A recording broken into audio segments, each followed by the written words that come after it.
Hello, it is I, Dr. Brian Norgon 111, and welcome back to Animal Well. It's been a couple days since the last time I recorded. I've had kind of like some up and down days after being sick, but I'm feeling pretty good right now. And so I have been watching some other people, and so have picked up a few ideas that I had not thought of. For example, what do you use a remote on? A television. Angry. Sad, happy with different eyes, and then the vertical and horizontal eyes. So, I suppose, I think it was just right up here that had the code for decoding those. Right, I can make as many bubbles as I want. And I probably want to do so to get back up here. Okay, so over here, yeah, here's like the angry and happy eyes or whatever, and so let's see. The first one was the upper right. And then it was this one. So that's like 8, 6, 4, 2. And then it switched to like the vertical eyes or whatever, where the happy ones are 1 and 3. Yeah, the happy ones are the small numbers.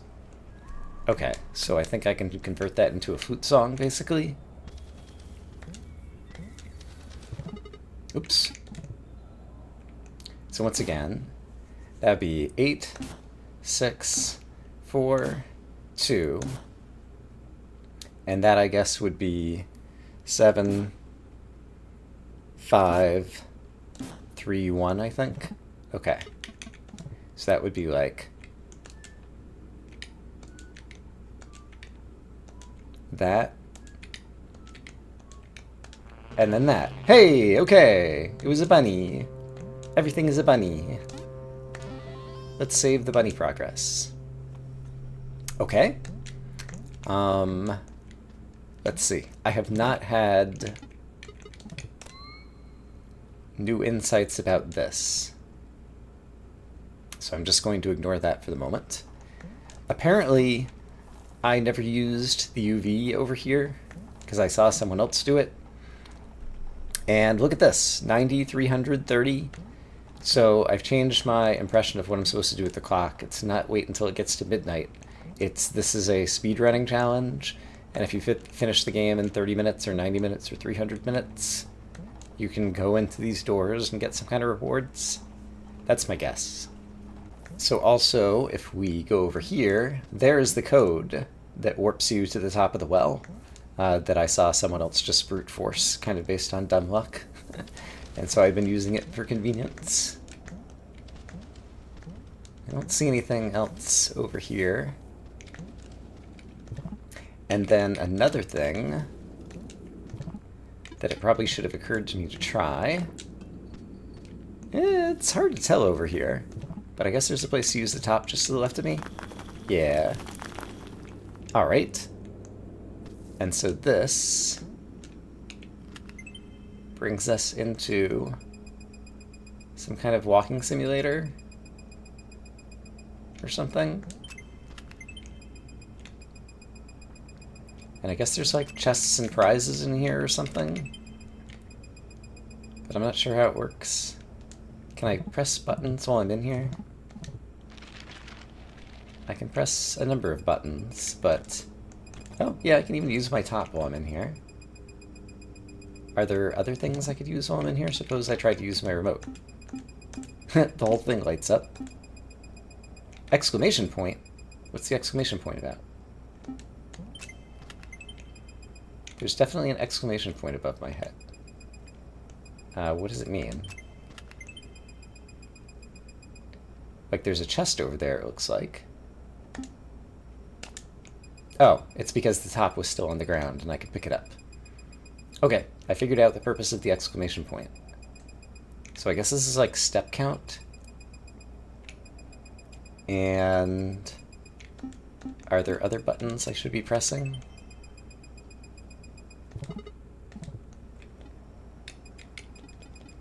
Guess I can switch through my items.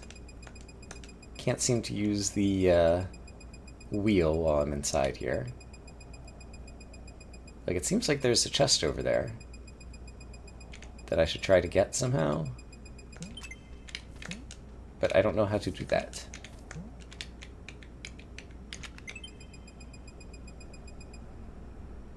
Because it's like behind a wall.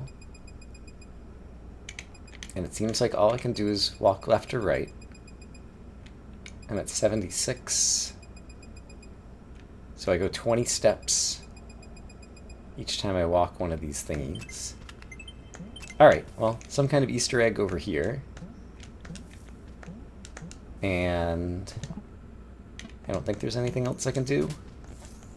And where are we on the map, by the way? We're up here. Alright. So I do want to make my way down to the incubator.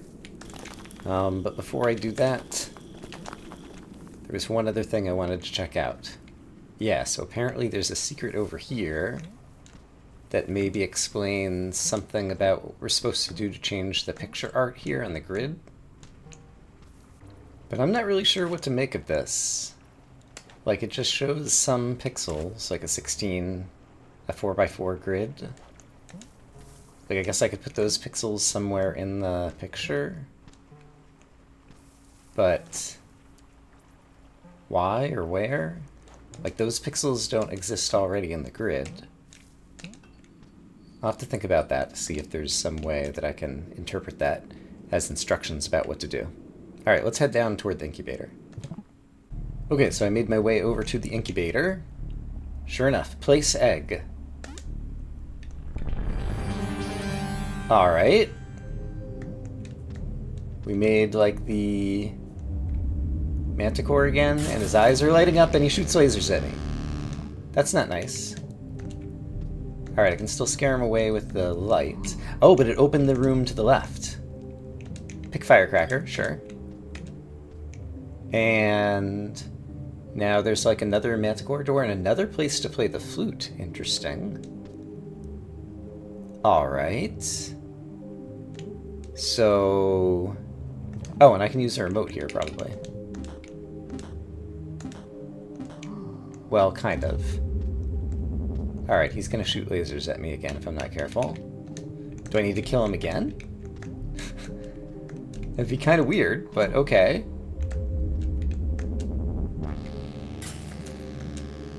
Alright, he's shooting lasers, but they're like off screen or something. And he's got a weird breathing thing going on. So if I just lead him back out, because I think the fireworks box still exists over here. So let's see, if I turn this off, will he chase me? Yeah. Ouch. The fireworks box is here.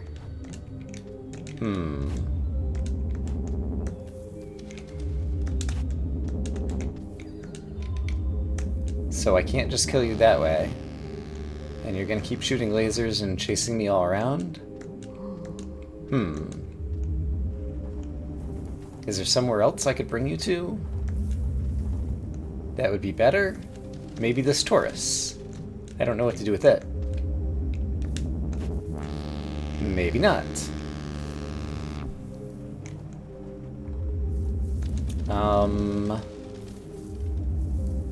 Alright, well, I made the mistake of birthing a new evil upon the world. And now I don't know what to do about it. One could argue that I should have thought this through. Can I think about where else I might take you? Like, this room seems vaguely plausible. But no, yeah, you're just another manticore. Alright, suppose I let you kill me. Hey buddy, you shoot me with your laser eyes. Okay. He did it. And now it's just like nothing ever happened. So we can bring the manticore back to life. And We were able to see into the final room, but there was a door that suggested that we had to, like, kill the manticore again. But I wasn't able to use the fireworks box here. And I don't know of another one. I don't know if I got other clues that might suggest how I could kill him. Okay, so that's another question mark for the moment. I should mention, by the way, the skulls on this screen apparently represent deaths, and you have to do like a deathless run to get here in order to get whatever's in that bottom left chest. So just like if the clock is about speed running, I think I'm probably not going to do that. I don't think I want to do another playthrough to go deathless or to get things under 90 minutes or whatever the various things are. So we'll just check out some more of the low-hanging fruit here in the end game. So here's another thing that I had in my notes. This guy also has the rotating face. And so his eyes are rotating each time, and then half the time he's in smiley and half the time he's in frowny. So I think he's just doing like something like that. I saved just over here. I guess I was trying like anti-clockwise. Maybe I need to try clockwise. But I think he's just got a pattern of face rotations. It's like that. Hey, there we go. So clockwise turns him into a bunny. So he's another secret bunny. Alright. How many secret bunnies are there? How many do I have so far? Like, I've ended up picking up a number of them. Let's take a look on the menu here. It shows 10, so maybe there's 16 secret bunnies? Okay. I was watching someone else play, and there was another thing that I could have found a while back, so let me head over there. I feel a little bit bad about the fact that I was using my notes very well up until an episode or two ago. But one thing I was doing was keeping track of all the places that I'd use the UV light. And I had covered, like, I don't know, 3/4 of the screens already. But yeah, there's like green arrows, apparently, in UV light on this screen. So I probably want to be standing here to witness them all. Okay, so left, left, down, right. Right, upright. Left, left, upright. Okay. And that opens a little secret chamber in the bottom right of this room. Alright, interesting. And following in there brings us to probably a secret chamber that's going to have a bunny. It does. Hello, bunny. Alright. Well, there's another secret bunny found.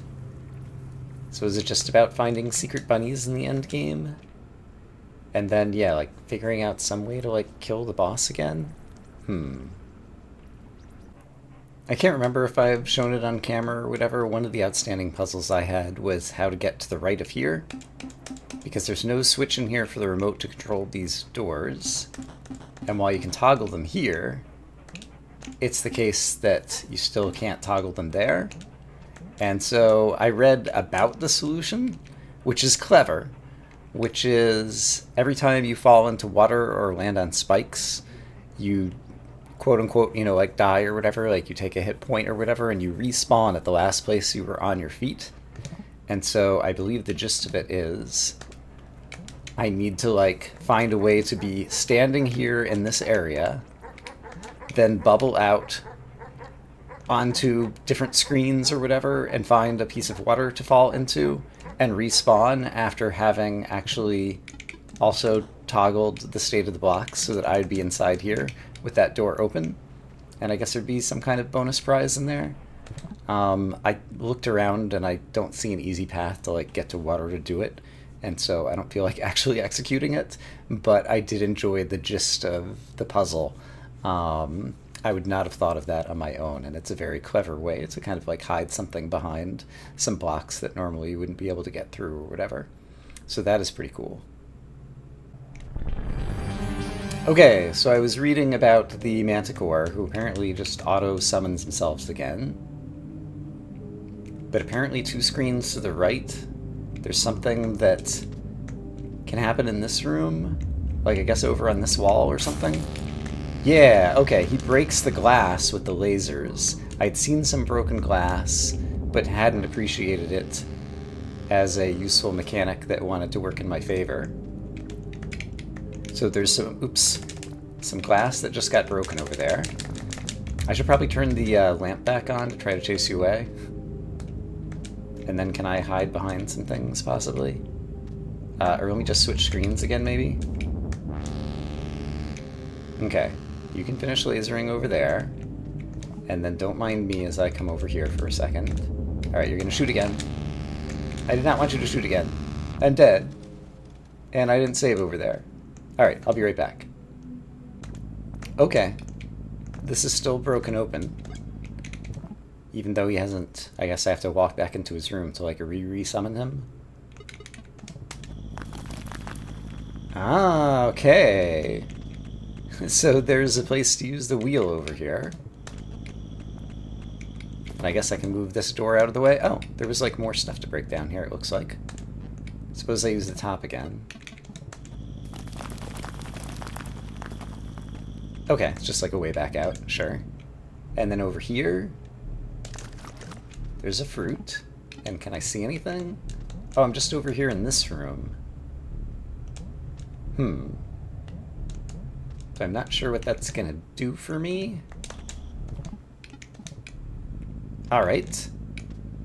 But I just read the hint that you had to bring them 2 screens to the right. And so let's imagine if I bring them over there, something good is gonna happen. Yeah, I guess I'm to the point to this game to where I'm kind of checked out and just want to get a few more bits of ending and then talk about what I liked in this game. So yeah, let's go see what we can finish up over here. Okay, so you are resummoned again. You're coming to eat me. Oh, and I got a strong fruit over there, so it gave me some extra hit points. That's nice. Alright. So I will just kind of jump through you. Ouch. I'm gonna take more damage. Ah!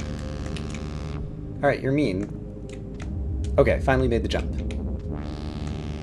Except for now I need to get over here. Okay, so if I come over here, will you come over here as well? Do you not come over here? You're there, but you're not following me here. So what are we doing? It's not like your lasers did anything to help the situation over there. But it doesn't seem like you can actually come into the screen. Or no, you're there now, aren't you?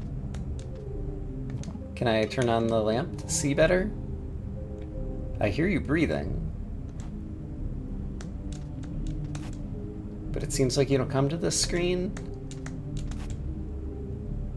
And I'm still honestly not sure what I'm supposed to be doing. There's more things you could break down on the bottom of that screen. So any chance I want you to destroy the stuff that's at my feet, even though it's going to kill me too? I guess there's maybe more glass in that region, and so maybe I need to, like, break all of them and something's going to happen. Well, I can, like, pre-open that and go eat the fruit before the battle. So I think that's not the point of that. And so what else could I be missing?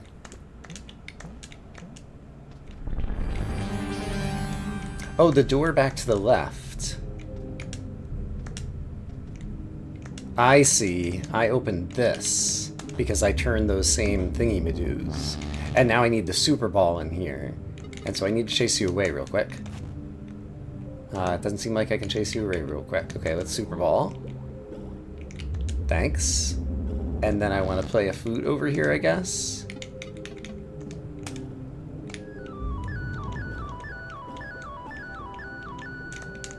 And you opened your mouth, and I let you eat me. And The screen goes wibbly wobbly timey wimey. And I got an achievement. Exit. Leave the well. That's how you leave the well. You get swallowed by the manticore. Or the respawn new egg manticore. And... oh, I'm in control of him now. So I'm using my arrow keys to steer him around. Oh, and it's another credit sequence. Okay.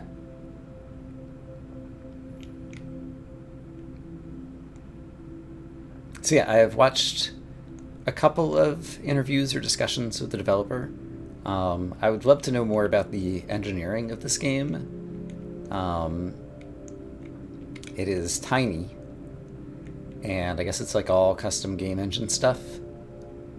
And so, if there's anything that you have found online that talks specifically about the implementation of the game, I would be curious to learn more about it.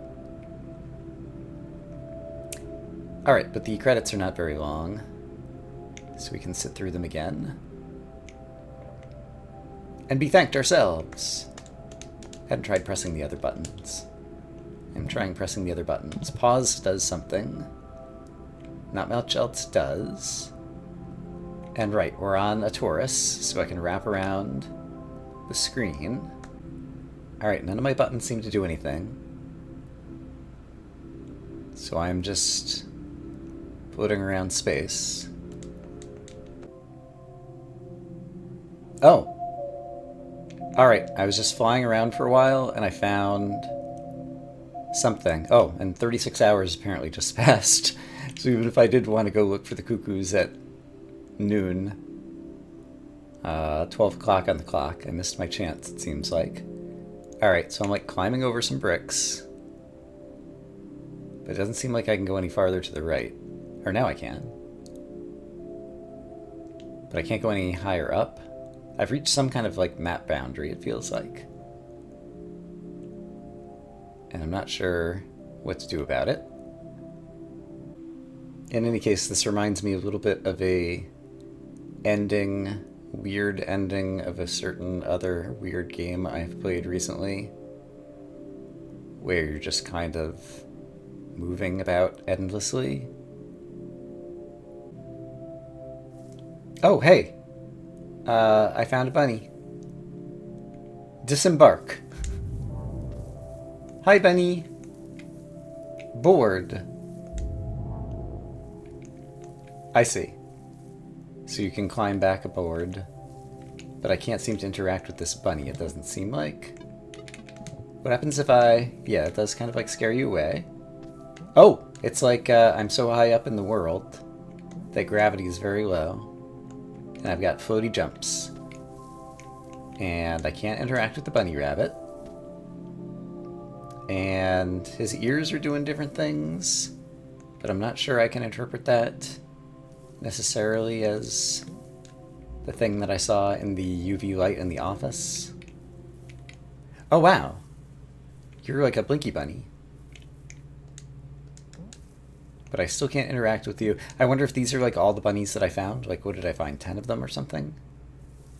It's plausible. Do they have different ears? This guy's ears, basically, the green guy's mostly going straight up. And this guy was like bending down twice. Maybe. I can imagine there being a code.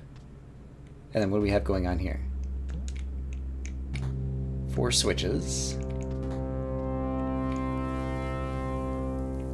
And there's a place to board this guy again. There's like a bunch of different bunnies. They're different colors. I didn't hit the 4th switch because I just wanted to see. Okay. So that appears to be it. Oh, there were 2 bunny statues. So 2, 3, 4, 5, 6, 7, 8, 9, 10, 11, 12, 13, 14, 15, 16, 17, 18, 19, 20, 21, 22? Maybe there's 22 bunny rabbits you could rescue? And so if I'd gotten all 4 of them on the screen, there'd be 4 bunnies here rather than 3? That's my guess. But in any case, let's hit the fourth thing you would do. Does it show? It's too dark to see the map. And I'm carrying the lantern. So here's the Taurus. Travel. So I'm not on the map right now. And if I do this, I see, and then I could travel again. Okay, so it's a way to go witness all the secret bunnies that you've gotten. And so now I'm back on the map. Now I'm back on the map. Okay. Okay. And looking at this once more, like 12, 8, 12 and 8 are 20. So maybe there are, 12 of one type of bunny and 8 of another or something. But then we've got the 0, 1, 2, 3. Yeah, I'm not sure. As I have said with a number of other games, I'm good at just kind of like deciding when I've had my fill. And I think with this game, I've had my fill. But I would like to talk about what I liked about this game, because I think it did a lot of things really well. So I guess, like, Metroidvania is the first thing that you would probably describe this game as. It's a platforming game where you go around screens on a giant 2D map that's all connected to one another. And so that's kind of like, and you get various power-ups that cause you to want to retraverse the map so that you could break open things with the top, or that you could platform to places that you couldn't before, or that you can hit the switches, etc. And so like all of that is very kind of classic Metroidvania. The things that kind of set it apart from most Metroidvanias that I've played or seen is that most other Metroidvanias are kind of combat focused, and this was more kind of just puzzle and exploration focused. There wasn't really combat per se, and most of the quote-unquote enemies were more just kind of like ambiguous behaving animals who were just kind of like existing, doing their own thing, and sometimes they could help you and sometimes they would hurt you. And even like the, quote-unquote bosses or whatever, like it was often the case that the boss monsters would like help you win the boss battle by spewing water at you that you could redirect or whatever. And so that part I felt like was a little bit of a fresh take, and I enjoy like the collectathon, like obviously like scouring the whole map or whatever, and like finding secrets and keeping track of things. Like I need to talk about my note screen taking screenshot tool as well.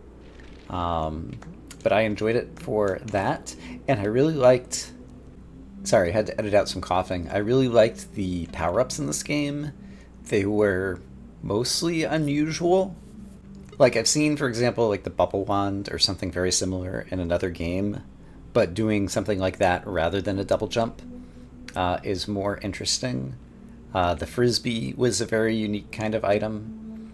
The Super Ball, where all of a sudden you were playing like Breakout, Arkanoid, whatever, on a few different screens, was just kind of like a really novel concept for breakable bricks that I found enjoyable, even if the execution might have left a little bit to be desired. But the fact that like all of the items were kind of like little toys that you might play with as a kid kind of thing was also just kind of like fun and whimsical. And many of the puzzles just kind of had a fun, whimsical element to them. None of the puzzles were, well, there were some endgame puzzles that were particularly obscure, but none of the puzzles, just in terms of like basic platforming challenges, was all that difficult. And sometimes it was just kind of Rube Goldberg machines or kind of gimmicks, but they were kind of fun surprises when that happened, and you kind of like felt clever when you figured out kind of the essence to a room, and many rooms had multiple solutions, and so that was cool. And again with the items, like all the items had like a secondary or third power. Like the yo-yo, yeah, you can break blocks with it, and yeah, you can hit switches with it, but also its light attracts different enemies, or animals, I should say. They're not always enemies, sometimes they're friends, like the bro, the chinchilla, who we could, ride on his head and then walk the dog and have him walk along because he's chasing the yo-yo. And yeah, pretty much every, like the flute could wake up animals or put them to sleep, like the porcupines would drop down, but obviously could also play the secret tunes and be used as a warp basically all of the items had multiple uses, and the game didn't tell you anything about them, and so you're just kind of like left to discover the purpose of those uses. Um, and yeah, for the most part, like the game kind of like tutorialized or you discovered stuff like that. I thought it worked out well. I talked about wanting to learn about the game engine just because it runs really well. Like the game is really super responsive. Um, and so obviously there was some cool work that went into the implementation. Um, and yeah, just the design of the areas or whatever, like typical Metroidvania, like each area feels a little bit different, has kind of some different theme animals. And while there were, I don't know, I'm not big on like gimmick puzzles that are just kind of one-off kind of things, but there were a lot of like, I don't know, like three-off kind of things where you would do something only on like 2 or 3 screens. Like the wheel came pretty late, and we only used it in, I don't know, like 4 places maybe. But it was a fun little thing to have at the end of the game. Um, I did look up again, by the way, this thing, and apparently this is the community puzzle. Like, there's everybody gets 16 blocks, but everybody gets a different set of 16. And then if you put them all together, you can draw a picture. And so I don't feel like looking them all up and trying to figure out what the picture is to draw it, but at least now I know what it is, and so it's not that I was failing to figure out what to do with this. Um, yeah, but took a lot of ideas from other kind of like weird puzzle games. Oh, yeah, let me open up my note-taking tool because I have some things that I want to say from over there as well. So yeah, when I was away on vacation, I had been watching some other people in the kind of early game that had made a bunch of notes. I wonder if there was anything with the 3 save slots of the game. But yeah, hidden mechanics. Like this was another game that also like discovering that you could jump on the bubble more than once, or discovering that you could jump directly onto the frisbee. Were kind of like hidden mechanics that once you had access to the various items, you could do that, but the game never told you could do that, and so you kind of had to discover it. Like even just discovering that you could ride aboard the frisbee at all was something I accidentally discovered and originally thought was a bug, until I realized that obviously that's an essential mechanic. But I remember thinking about then just kind of like all the obvious things to explore as mechanics, and so I'd made a note to myself: sleep mechanic, that I'll highlight up here or whatever. And sure enough, sleep was a mechanic, because if you fell asleep for 2.5 minutes, then you dreamt of a bunny, and then you could rescue the bunny out of your own dream or something. Sleep on those yellow U-shaped pedestals. Before I got the animal wheel, I had made a note of the little yellow rolly platforms or whatever, as something to come back to. The blue guys who fly at you, they rotate faces on the wall, like the wall of the top right room. Yep. So that was just one of the bunnies that we just rescued here in the final episode by playing the flute in the same kind of like order of the faces of the little blue guys who fly around. Bird calls happen every hour, or every end screen transitions. These are just old notes that I'd forgotten to look back at. In any case, I'm really happy with the note-taking tool that I made for taking all the screenshots and putting them together, and being able to keep track of like a bunch of different things of interest. Like here's all the places in the little blue circles that are lighting up or whatever that like I saw the kangaroos, for example. If I go down here, we can see most of the map again. I think there were 5 rooms with the kangaroo. Yeah. And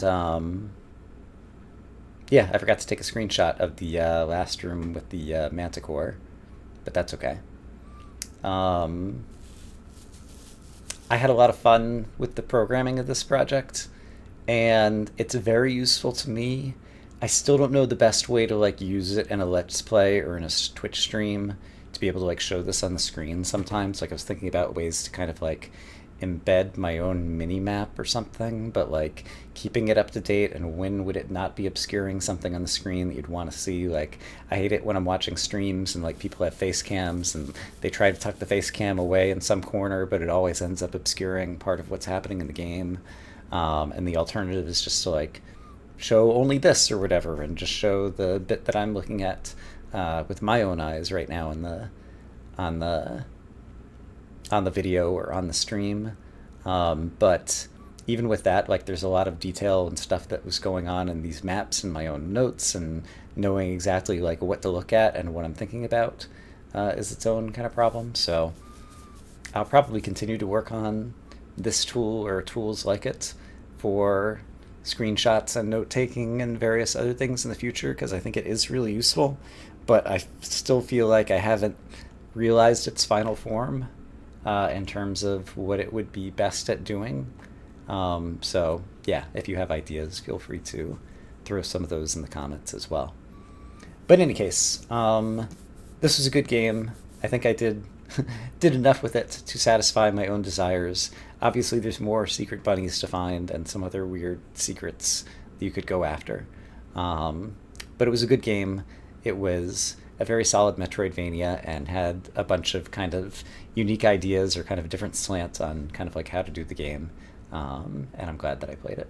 But now we'll move on to something else. So I'm going to say, I hope as always that you all are having a great day, and I will see you when I see you.